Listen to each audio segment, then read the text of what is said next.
Assalamualaikum warahmatullahi wabarakatuh. Perkenalkan, nama saya Ziki Syafa Mubarok. Saya dari Institut Teknologi dan Bisnis Ahmad Dahlan Jakarta, jurusan Manajemen. Pada kesempatan kali ini, saya akan membahas materi dari mata kuliah Akuntansi Bank yang diampu oleh Ibu Nurwati SSMAK, yaitu mengenai modal bank dan akuntansinya.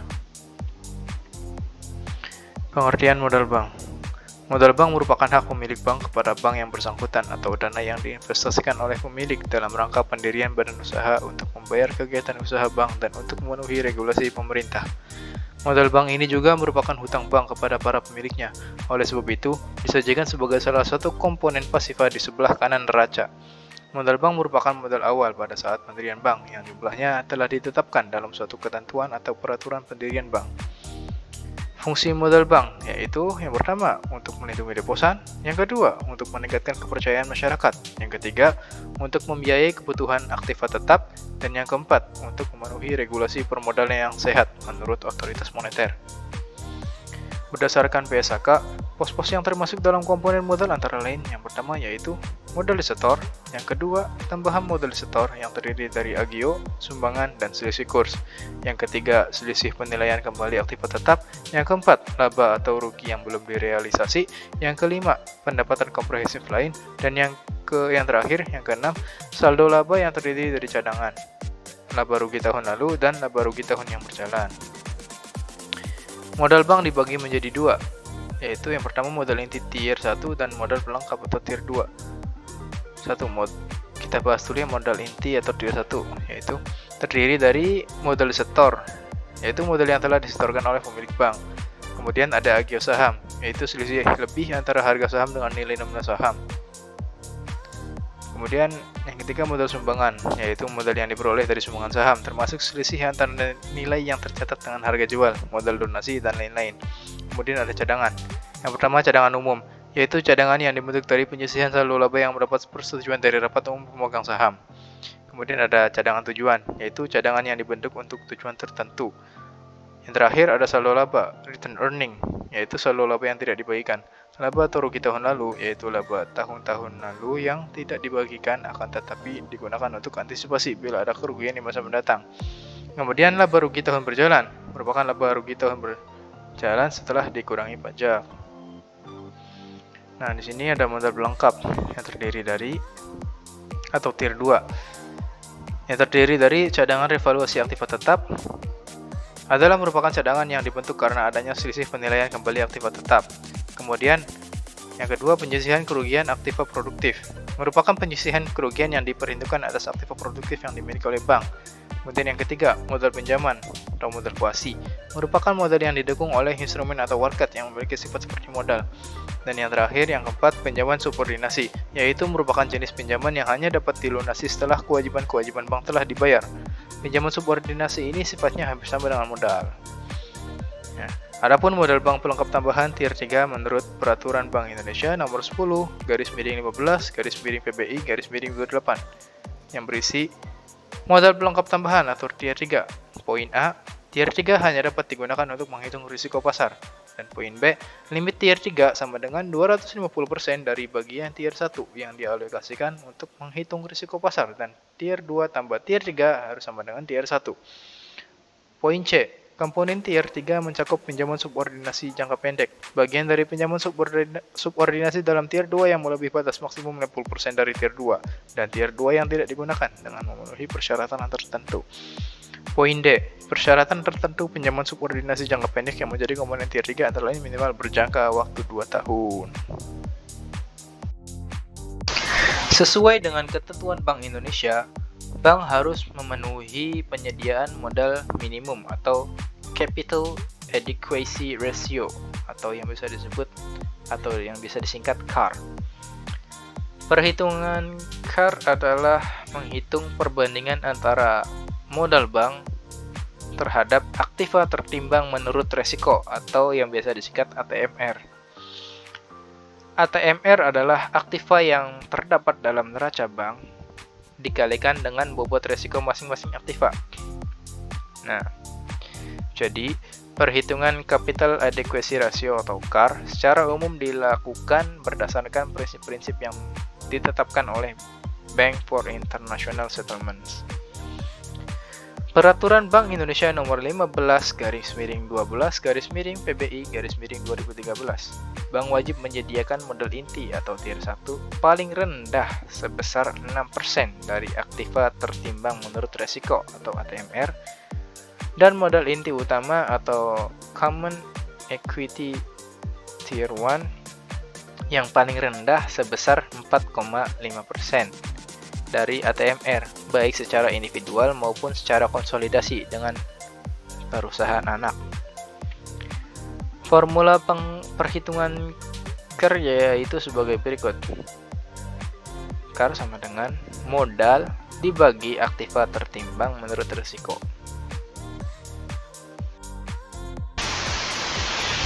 Nah, akuntansi untuk modal bank.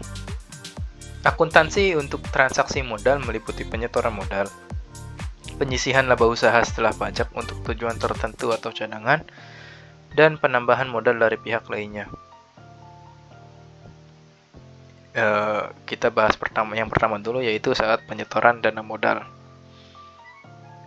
Sebagai contoh, apabila pada saat Bank Omega mendirikan bank, setoran modal saham dari pemiliknya yaitu terdiri dalam bentuk yang pertama, uang tunai langsung pada rekening giro BI sebesar 40 miliar. Yang kedua, gedung kantor di Jakarta senilai 18 miliar.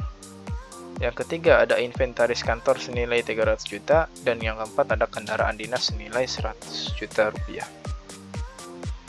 Bagaimana untuk mencatat transaksi tersebut dalam jurnal? Berikut adalah pencatatan transaksinya. Kita tadi ketahui bahwasanya Bank Omega menyetorkan modal dana tunai pada rekening giro Bank Indonesia, maka kita tulis di sini yang pertama yaitu Bank Indonesia giro. Kemudian yang kedua tadi ada aktiva tetap gedung senilai 18 miliar. Maka kita catat di rekeningnya yaitu aktiva tetap gedung 18 miliar. Kemudian tadi ada inventaris kantor, maka kita catat sebagai aktiva tetap inventaris kantor senilai 300 juta rupiah. Dan yang terakhir ada aktiva tetap berupa kendaraan yaitu senilai 100 juta rupiah. Nah, total dari ini disebut sebagai rekening modal saham pada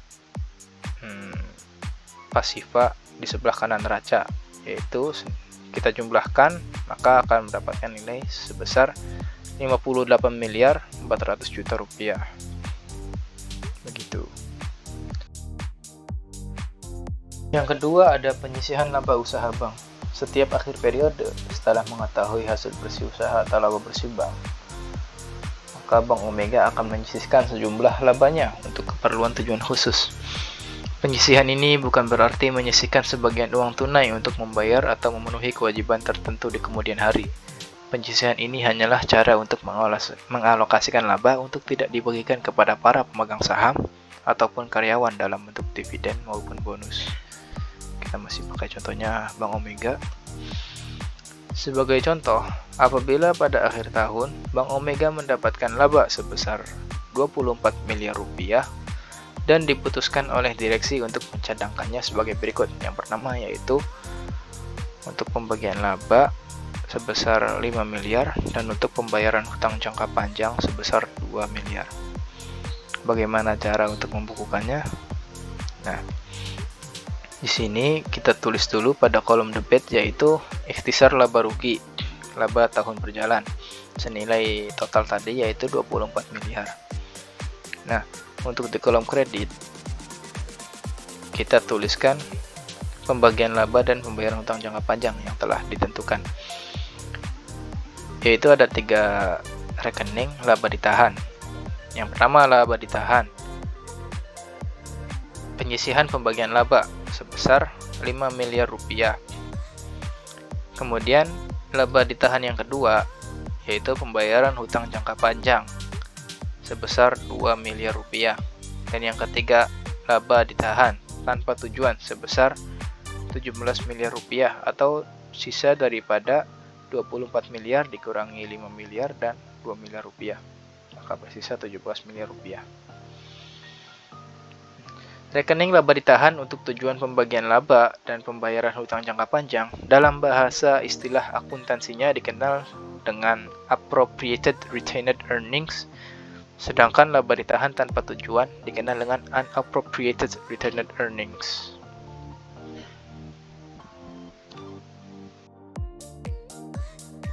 Yang ketiga, penambahan dan pengurangan lainnya. Komponen modal juga dapat bertambah karena penjualan saham yang dapat dijual di atas harga nominalnya, sehingga tercipta adanya agio saham, atau bisa disebut premium. Bila harga jual saham berada di bawah nilai nominalnya, akan terdapat disagio saham atau diskon. Premium atas saham akan menambah komponen modal, sedangkan diskon atas saham akan mengurangi modal. Untuk lebih jelasnya, kita langsung saja masuk pada contoh. Apabila nilai nominal saham Bank Omega sebesar 1 juta rupiah dan dijual sebanyak 200 lembar dengan kurs sebesar 102% secara tunai, maka oleh Bank Omega dibukukan dengan ayat jurnal sebagai berikut. Pada kolom debit kita masukkan rekening kas, dan pada kolom kredit kita masukkan modal saham dan agio saham. Kenapa kita masukkan agio saham di sini? Karena kita lihat kurs ini lebih dari 100%, yaitu 102%. Kalau kursnya sama dengan 100%, maka dia sama dengan nilai nominal saham ini, saham Bank Omega ini, yaitu 1 juta. Sedangkan di sini ada perbedaan, yaitu 2%, maka 2% ini kita anggap sebagai agio saham karena dijual di atas nilai nominal saham tersebut. Nah, pada debit kita masukkan 204 juta rupiah. Kenapa 204 juta rupiah? 204 juta rupiah itu berasal dari 1 juta rupiah ini dikali 200 lembar ini, yaitu 200 juta hasilnya. Dan kemudian 4 jutanya ini merupakan agio saham, yaitu 200 juta dikali 2% ini, maka menghasilkan 4 juta rupiah. Nah, itu yang dinamakan agio saham atau penjualan saham di atas nilai nominalnya. Kemudian ada lagi contoh, jika penjualan saham dengan harga dan lembar yang sama, yang seperti ini, 1 juta dan 200 lembar, tetapi dengan kursnya sebesar 96%, dibayarkan secara tunai juga, maka oleh Bank Omega dibukukan dengan ayat jurnal sebagai berikut. Pada kolom debit kita masukkan rekening kas dan agio saham, dan pada rekening kredit kita masukkan modal saham. Nah, kenapa agio saham masuknya kepada kolom debit? Karena ini dijual di bawah nilai nominal daripada si saham tadi. Nah, kalau dijualnya di bawah nilai nominal kan, maka otomatis kita rugi kan. Nah, makanya di kas itu kita tulis 192 juta rupiah karena kita rugi sebesar 4% daripada 2 juta rupiah. 4% dari 200 juta rupiah yaitu 8 juta rupiah, ya kan? Nah, maka kita tulis agio saham ini 8 juta rupiah. Dan modal saham tetap kita tulis sebagai 200 juta rupiah. Nah, begitu. Selain agio dan disagio saham, komponen lain yang akan menambah komponen modal adalah modal yang diterima dari sumbangan atau dikenal dengan modal sumbangan, donated capital. Biasanya modal sumbangan diterima dalam bentuk natura atau barang yang dinilai menurut harga atau nilai pasar dari aktiva tersebut pada saat diterima. Sebesar nilai pasar yang ditaksir ini akan dicatat sebagai aktiva pada neraca dan sebagai modal sumbangan pada kelompok modal. Nah, sebagai contoh, apabila Bank Omega menerima hibah dalam bentuk seperangkat komputer IBM dari sebuah perusahaan besar di Jakarta, nilai pasarnya ditaksir sebesar 400 juta, maka oleh Bank Omega akan dibukukan sebagai berikut. Pada tabel debit kita masukkan rekening aktiva tetap, yaitu berupa komputer tadi. Kemudian pada kolom kredit kita masukkan rekening modal sumbangan. atau donated capital. Nah, nilainya berapa? 400 juta, maka kita masukkan 400 juta rupiah di sini. Dengan diterimanya modal sumbangan, komponen modal akan semakin bertambah dan dengan demikian akan memperbesar rasio kecukupan modal atau CAR-nya gitu. Yang keempat, ada pemesanan saham. Pemesanan saham merupakan transaksi penjualan saham yang dilakukan atas dasar pesanan. Bank menjual saham karena pihak pembeli telah memesan saham bank. Transaksi atas pemesanan saham akan dicatat dalam modal saham, dipesan, sebesar nilai nominal dikalikan dengan jumlah lembar saham. Selisih antara nominal saham dengan kurs akan dicatat dalam agio atau desagio saham yang sudah kita bahas sebelumnya. Pada saat uang pesanan saham dilunasi, maka modal saham yang dipesan akan dicatat dalam modal disetor. Nah, jadi rekening modal saham akan dihapus dan kemudian akan diganti oleh rekening modal disetor pada sisi kanan neraca. Hal ini karena uang atas pemesanan saham tersebut sudah diterima oleh bank. Kita langsung saja masuk contoh biar langsung paham. Contoh, pada tanggal 1 Maret 2006, PT Istana memesan saham PT Bank Bima Surabaya sebanyak 100.000 lembar dengan harga nominal Rp10.000. Kursnya yaitu 105%. Uang muka pesanan yang masuk 80%. Kemudian pada tanggal 16 Maret 2006, total pesanan sudah dilunasi. Nah, untuk nomor jurnalnya kita tulis dulu sini. Ini kan penjualannya 100.000 lembar dikali nominalnya 10.000, berarti Rp10.000.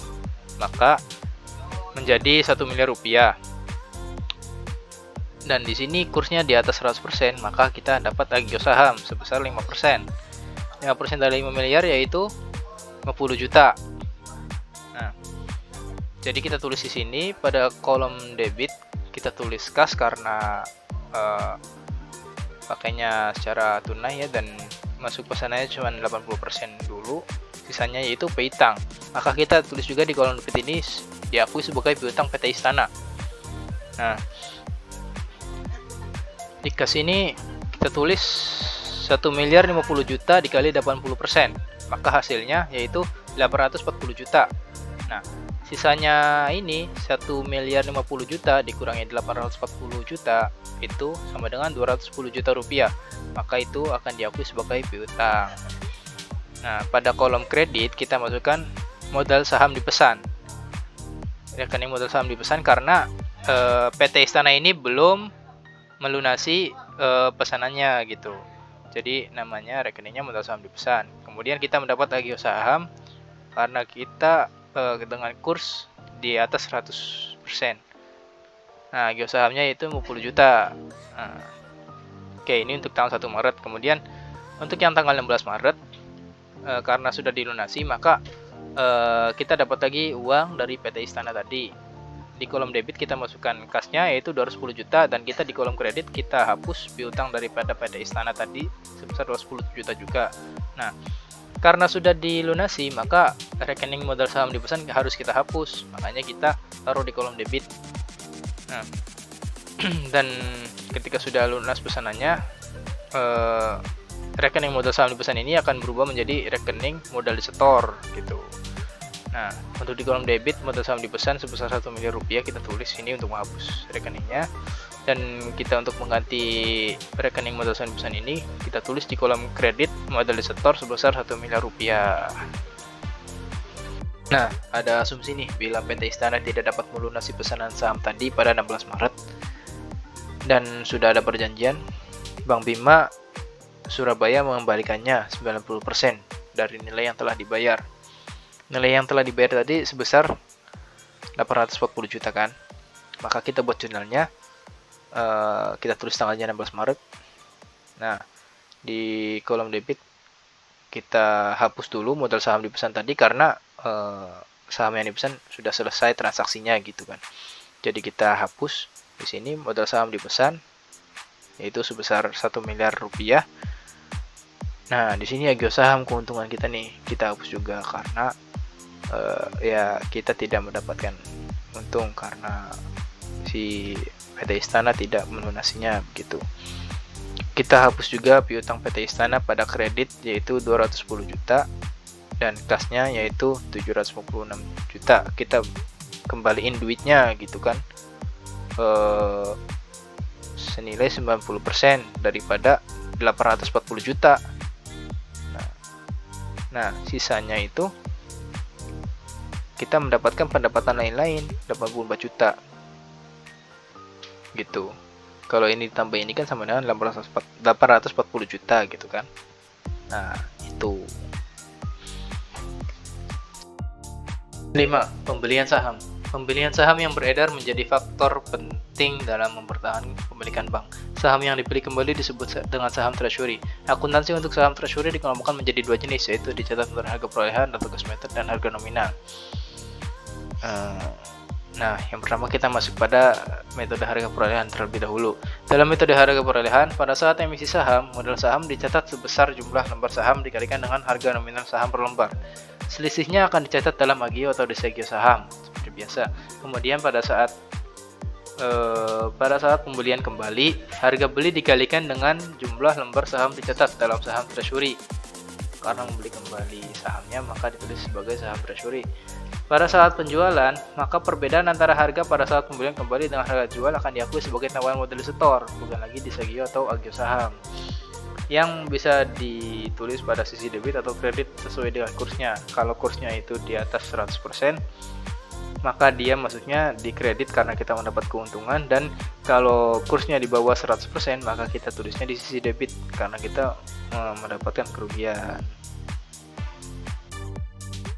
Masuk kepada ilustrasi. Pada tanggal 1 Juni 2006, Bank Bima melakukan emisi saham biasa sebanyak 1 juta lembar dengan harga nominal Rp10.000 dengan kurs 105%. Nah, kemudian pada tanggal 30 Juni 2006, Bank Bima membeli kembali 100.000 lembar sahamnya dengan kurs 102%. Nah, ini akan menjadi rekening yang namanya saham treasury. Kemudian pada tanggal 31 Juli 2006, Bank Bima menjual kembali saham treasury-nya sebanyak 50.000 lembar dengan kurs 103%. Dan pada tanggal 15 Agustus 2006, Bank Bima menjual kembali 50.000 lembar saham treasury dengan kurs 95%. Kalau kita di sini berarti mendapat harga perolehan di atas nilai nominal, kemudian di sini di bawah nominal. Untuk lebih jelasnya kita langsung saja masuk pada pencatatannya. Pada tanggal 1 Juni 2006, karena yang terjual yaitu 1 juta lembar dikalikan dengan nominalnya Rp10.000, maka kita mendapatkan modal saham pada kolom kredit yaitu Rp10 miliar. Kemudian karena kursnya 105%, kita mendapatkan agio saham sebesar 5% daripada modal saham tadi. Nah, 5% dari 10 miliar yaitu Rp500 juta. Kita masukkan pada kolom kredit karena ini agio saham. Kemudian pada kasnya kita masukkan total dari modal saham dan agio saham yaitu sebesar Rp10.500.000.000. Nah, pada tanggal 30 Juni, Bank Bima membeli kembali 100.000 lembar sahamnya dengan kurs tadi 102%. Maka kita kalikan 100.000 lembar dikali Rp10.000 dan dikali 102%. Maka hasilnya yaitu Rp1.020.000.000. Nah, ini namanya di rekening saham treasury. Karena kita membeli kembali, maka kita mengeluarkan uang kas yaitu sebesar Rp1.020.000.000. Kemudian pada tanggal 31 Juli, Bank Bima menjual kembali saham treasury-nya tadi sebesar 50.000 lembar. Maka kita kalikan ini 50.000 lembar dikali kursnya 103, yaitu jadinya 510 juta gitu. Nah, di sini kita mendapatkan tambahan modal setor sebesar Rp5 juta gitu. Di sini kita kas masukkan Rp515 juta. Kemudian yang kedua yaitu dengan metode harga nominal. Dalam metode harga nominal, pada saat emisi saham, modal saham dicatat atas dasar jumlah lembar saham dikalikan dengan nilai nominal. Pada saat dilakukan pembelian kembali atas saham tersebut, maka saham yang dibeli dicatat sebagai saham treasury. Itu masih sama seperti harga perolehan tadi, dan kemudian selisih harga nominal dengan harga beli dicatat dalam agio atau desagio saham. Nah, bedanya di sini, kalau di sana kalau di perolehan kan kita langsung masukkan ke saham treasury kan. selisihnya. Terus kemudian ketika kita menjual kembali sahamnya, kita tetap akuinya sebagai agio atau disegel saham, bukan rekening modal tambahan gitu. Untuk lebih jelasnya kita langsung aja ke jurnalnya. Ini pada 1 Juni ya, ini masih sama lah ya. Ini kasnya kita dapat 10 miliar 500 juta rupiah, kemudian modal sahamnya 10 miliar rupiah dan agio sahamnya 500 juta rupiah. Kenapa? Karena ya kursnya 105%, kita dapat agio saham sebesar 5% gitu, karena di atas 100%. Nah gitu, ini 10 miliar karena 1 juta lembar dikali 10.000 rupiah, maka jadi 10 miliar rupiah. Oke, kita dapat uangnya kasnya sebesar 10 miliar 500 juta rupiah. Nah kemudian pada tanggal 30 bulan Juni juga membeli kembali 100.000 lembar sahamnya, membeli kembali kan, maka kita catatnya sebagai saham treasury. Nah di sini bedanya nih, kita tetap akuinya sebagai agio saham. Ini kan kursnya 102% kan. Nah kalau di sana kan saham treasury-nya kan di harga perolehan maksud saya itu langsung 1 miliar 20 juta ya kan. Nah tapi kalau di sini kita tetap akuinya sebagai agio saham, maka di sini kita tulis agio sahamnya 20 juta rupiah, karena 2% dari 1 miliar rupiah yaitu 20 juta rupiah. Kita mengeluarkan duit tentunya kasnya sebanyak 1 miliar 20 juta rupiah senilai total ini. Kemudian pada tanggal 31 Juli kita menjual kembali saham treasury tadi, maka sebanyak 50.000 lembar atau setengahnya dari ini kan, maka kita catat 500 juta di sini dengan kursnya 103%, maka kita dapat keuntungan 3% dari harga saham. 500 juta dikali 3% mana berapa? 15 juta rupiah kan. Nah kita dapat kasnya 515 juta rupiah.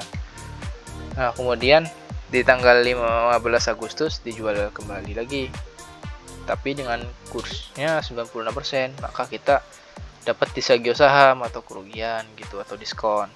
Nah 4% kan di bawah 100% yaitu 96%. Nah kita dapat kerugian sebesar 4%, maka 500 juta rupiah dikali 4% yaitu disagio sahamnya senilai 25 juta rupiah, maka kita cuma dapat kasnya 475 juta rupiah gitu.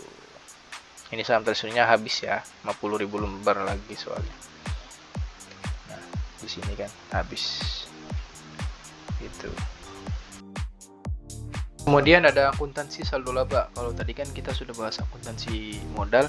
Nah, pada akuntansi saldo laba merupakan pencatatan yang terkait dengan saldo laba yang dimiliki oleh bank.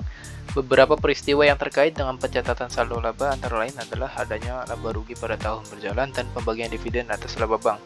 Laba pada tahun berjalan dapat dipergunakan untuk menambah modal secara keseluruhan atau sebagian, dan sebagian lainnya itu dapat dibagikan dalam bentuk dividen kepada para pemegang saham.